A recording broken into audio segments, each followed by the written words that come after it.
வாங்கம்மா, என்னம்மா வேணும்? இந்த கூடை என்ன விலை? 130 ரூபாம்மா. இந்த பொம்மை? 50 ரூபாம்மா.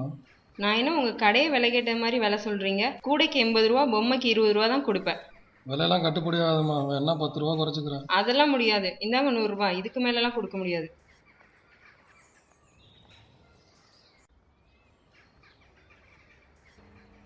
அப்பா எப்படி இருக்கீங்க? வா தம்பி, நீ எப்படி இருக்க? நல்லா இருக்கேன்ப்பா. இவ்வளோ தரமான கைவினை பொருட்களை அவங்களும் பேரம் பேசி கேட்குறாங்க, நீங்களும் அதை குறைச்ச விலைக்கு கொடுத்துட்றீங்க. இதனால நமக்கு நஷ்டம் இல்லையாப்பா? அட நீ வேற தம்பி, இப்போ இதெல்லாம் யாருப்பா வாங்குறா? எதை கிடைச்சா போதுன்னு ஓட்டிகிட்டு இருக்கேன். இதை விட்டு எனக்கு வேற எதுவும் தெரியாது.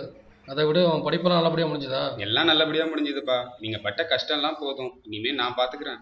நீ என்னப்பா பார்க்க போற? நல்ல வேலையா பாருப்பா. அப்பா நீங்கள் கவலையே படாதீங்க, நம்ம வியாபாரத்தை எப்படி முன்னுக்கு கொண்டு வரணும்னு எனக்கு தெரியும். என்னப்பா சொல்ற? எனக்கு ஒன்றும் புரியலையே. ஆமாப்பா, இந்த கைவினை பொருட்கள் எல்லாத்தையும் வெளிநாடுல விற்க போகிறேன்.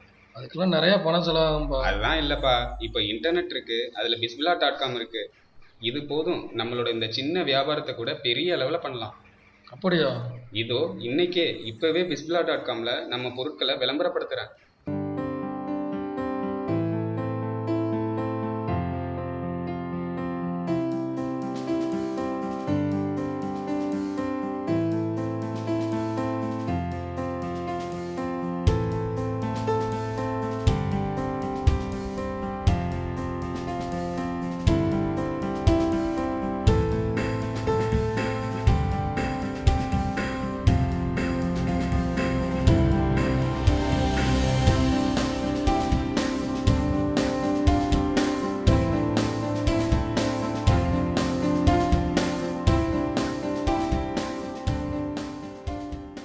ஆறுமுகண்ணே, பையனை படிக்க வச்சு பெரிய ஆள் ஆயிட்டீங்கண்ணே.